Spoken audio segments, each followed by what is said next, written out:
I'm Tony Jenkins, and today we're going to talk about race and sex discrimination in classical music.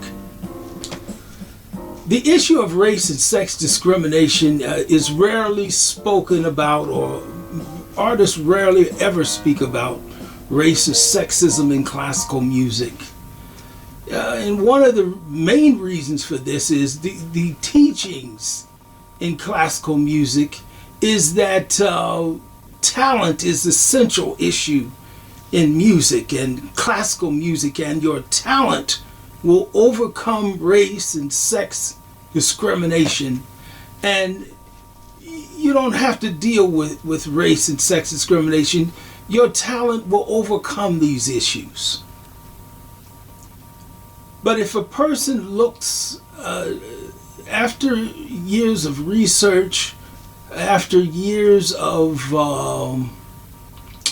looking at the actual audition comments, some of the comments that are made, one can clearly conclude that it's wrong to tell a young person that they can overcome racial bigotry by merely talent alone. No artist ever overcame racism based on their talent. It never happened. And if you take a hard look at history and the rise of an artist, you will find that it wasn't the artist's talent that overcame racial bigotry. It was actually the changes that occurred in society, or a group of people or someone in society spoke up about the race and sex discrimination. Those are the things that changed discrimination, not talent alone. When you take a hard look, before we even talk about race or sex discrimination, let's talk about sex discrimination, because before we even talk about race, because if you look at sex discrimination and you would say, well, you can overcome. Well, when you look at most operas, most orchestras, half the orchestras are women. Half the people in the audience are women. However, and also if you do the research, you will see that half of the music doctorates are women. But how many women conductors have you seen? Are you trying to tell me that, well, take the Metropolitan Opera, for example. The Metropolitan Opera had one female conductor about 40 years ago. I think it was Sarah Caldwell, about 40 years ago. So you're telling me in 40 years of everyone going to the same school, major schools and universities, not one, and you're doing 7 performances a week, and you can't use a cultural issue. They love to use the cultural issues against African Americans and say, well, it's not a cultural issue. If it was a cultural issues, then half of the women would be conductors. So it's not the cultural issues. The issue is here is the woman's sex. If you look, it comes down to what are the customs surrounding that. They're not accustomed to seeing women conduct, so they don't hire women conductors. The audience isn't accustomed to them, so they don't hire women conductors. So if no one comes up, well, the government is not going to come up and say anything about it. The schools that are profiting from the women are not going to come and haven't said anything about it. The artists themselves believe that their talent will overcome. They didn't say anything about it. So everybody was quiet and everybody was nice and friendly. And in 40 years, nobody's hired. So when you try to tell me or convince me that the talent, so no one woman's talent was able to overcome, that's because the issue wasn't talent in the first place. The issue was the fact that she was a woman. That's why you don't see women conductors. That's just not a part of the custom. And the only reason those type of things will change is if someone comes in and says something about it. That is how change occurs. When somebody opens their mouth and says something, it could be the artist himself, it could be the government, it could be a woman's group, but somebody has to come there and say something. And these same issues apply to race discrimination. You don't see any, very few African American tenors, or if you do, there's a certain kind that you have to find. But that's, like I said, a different issue. But the overall point that I'm trying to make is that in 40 years, if you have to go back 40 years to find a certain group of person, whether they're black, white, Asian, to find someone that you're going to say, that I like when they use this word, qualified. If you have to do that, it's there because of the main reason is discrimination. And second, the fact that no one says anything about it. Now, how do these opera companies do this year after year after year after year? How do you do that? It's very simple. In this tryout or comparing process, there is no comparing process. They're not fairly comparing the talent. And when you really get right down to the issue, as I said, half the women are doctorates in music. Some years they even, my research found it, some years they even had more doctorates were earned by women. So it's not an intelligence factor. It's not a cultural factor. It's just an idea of sexism. And the same issue applies to racism that I'm talking about. The same exact issue. It's a certain mindset, and that can only be broken when someone directly confronts the arts organizations. I don't mean write a letter. I don't mean write a column, even in the New York Times. I go back to seeing issues in 1977, 75, where artists were written about race discrimination in classical music. Does that change something? You know what the arts organizations will say? Yeah, well, that was them, but that's not us. Everybody's just not qualified. But when you get to the very heart of the issue, as I said, this rejection process of these artists is that they're not being fairly compared. They're going to tell you they lack artistry. That is the big lie. The big lie is they're not fairly compared to the artists that were hired. All young artists, and they love to attack young artists, all young artists have problems. All young artists, it's a growing process. So if I can interpret all of the, especially when they're young, because you can always, find something. It's, there was a book by Jerome Hines called Great Singers on Great Singing. And he talked about, especially when you're talking about singing, how all singers, the great singers, learned and developed somewhere. So that means when they were coming up and they were having problems, or while they were in their growth, their problems or the problems of those in terms of race discrimination and sex discrimination, it means that you look for a problem that you can find, and you interpret those problems of the young white artists come up as growing problems, and you interpret the problems of the black artists. You interpret those same problems, because I said all young people have problems. You interpret them as, oh, that's just the way they are. And that's what that mindset is like. So they never have the proper chance to grow and develop. Even though they're all going to the same schools, Juilliard, Manhattan School of Music, Carnegie Mellon, and various other music schools around the country, because it's an attitude that you're dealing with. In the case of the person, or if it's a conductor, you're mining for something to justify. I'm looking for a way to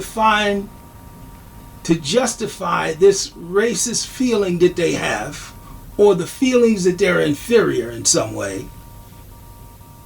And I'm going to say, aha, that note right there. See that note? Aha, that's the reason why. So they look for any way. And it puts them at such a huge disadvantage. Same thing happens in conducting. Exact same thing.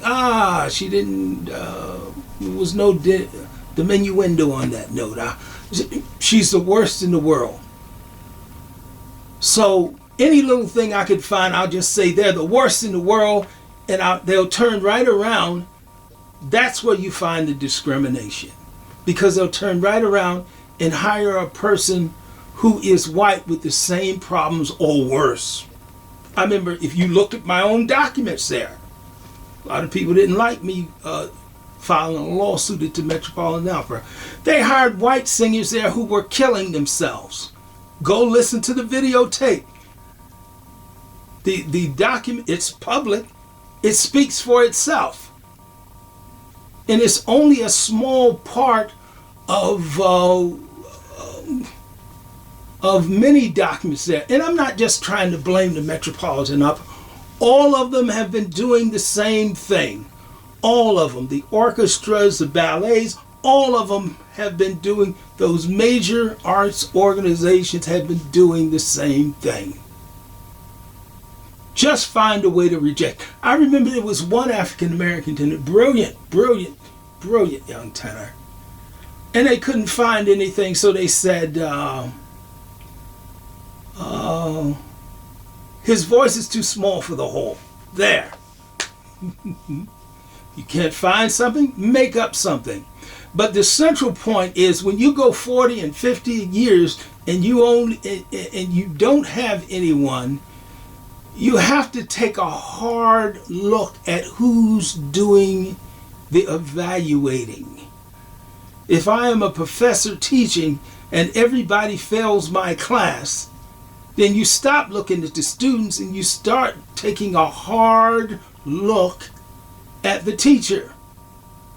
Everybody's bad for how many years, and they're all going to the same schools, and no one is questioning them. This is why, when a lot of times when I'm attacked, and a lot of them don't know, I've read the audition comments, and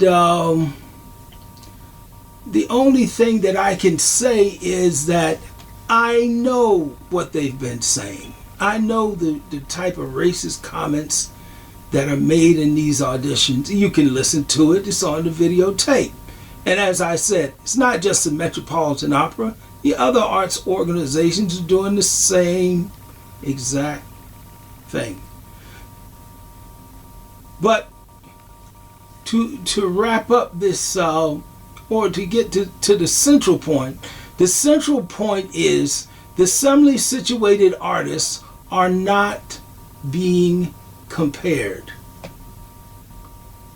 They're not being compared. Even in my own, as I said, back to my own, the Metropolitan Opera said that I was gifted. Oh, he's got gifts. Well, how can he have all of this serious problem and have gifts at the same time? There's this idea I also want to explore this in a probably a later edition of, when you look at these things as how the focus tends on, it's like a mining process. Let me find those things that go along with my feelings, and let me reject some of the other things.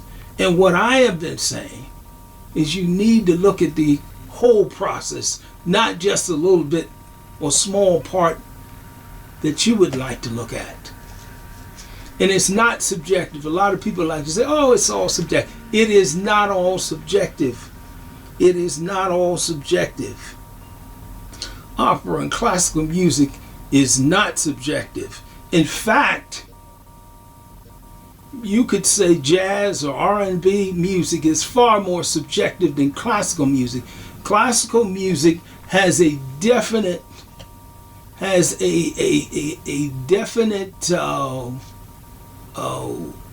authenticity that it looks for in terms of a tone, in terms of a singing style, in terms of a period. The composer is the objective is to get as close to the composer as possible, where in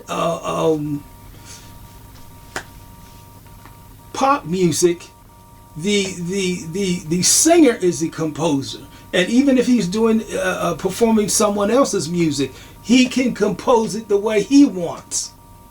But in terms of classical music, it's not that subjective. It's much more definite. So don't try to give me this garbage. Say, oh, well, it's all subjective. It's racist, goes back in my mind, racist, person looking for an excuse. When you deal with, like I said, this central point of not comparing, because it's in this comparing process that we find true racial, the center of racial bigotry. The center of racial bigotry in classical music is that they're not being compared. So this illusion in classical music that has been put forth that, well, they're not there, they just weren't good enough. Or I'll change my mind. Let me stand here. Make me do it so well that prove yourself to me and to my idea. When the central point, what should be done, is you should be comparing this person, because that's what they do. When they're looking for the best person, or as I would say, a best person who is white or a certain color, who is white, their mentality is to compare them to try to find the best one. But they do not do that with African American artists. It's also it's more of compare you to what my idea of what I feel that an African American should or should not be. And if you don't fit into my mold of what you should or should not be, I will define you as bad. That's why I said many of them are like diamonds. You just have the wrong appraiser. Wrong appraiser. You're going 40 years and everybody's bad, and you're going to them and you want them to tell you who you are. You better take a hard look at the appraiser. And again, to my final point, they're not comparing you. One of the things that I can always find out in critics, they're never, you know how I know the criticism is when they're criticizing me, is they're never comparing me to a person. They tell me, you just didn't follow, you just weren't good enough. They're far more. That's not a person. That's an idea that they're talking about. That's their idea that they're talking about. That's not a person. An actual person that got hired was killing himself. Oh no, we're going to run away from that. We don't want to talk about that.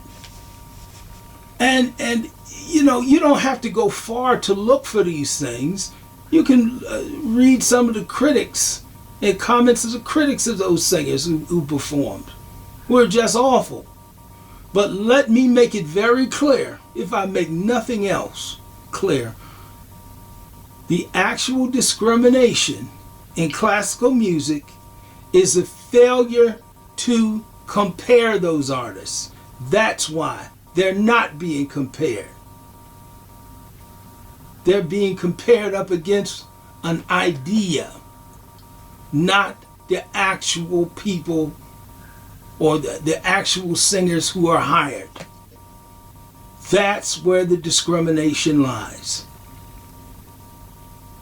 We're going to talk about this again next time, and we might just go over this idea of classification and how that mind, a discriminatory mind, works. But leave no doubt, it's based on another person. A human being compared to a human being is the actual standard. When they talk about you don't meet the standard is the person who got hired. Let me say that again. The standard is the person who got hired. The standard, when they tell you you didn't meet the standard, that's just an idea out here. No, the actual standard is the person who got hired.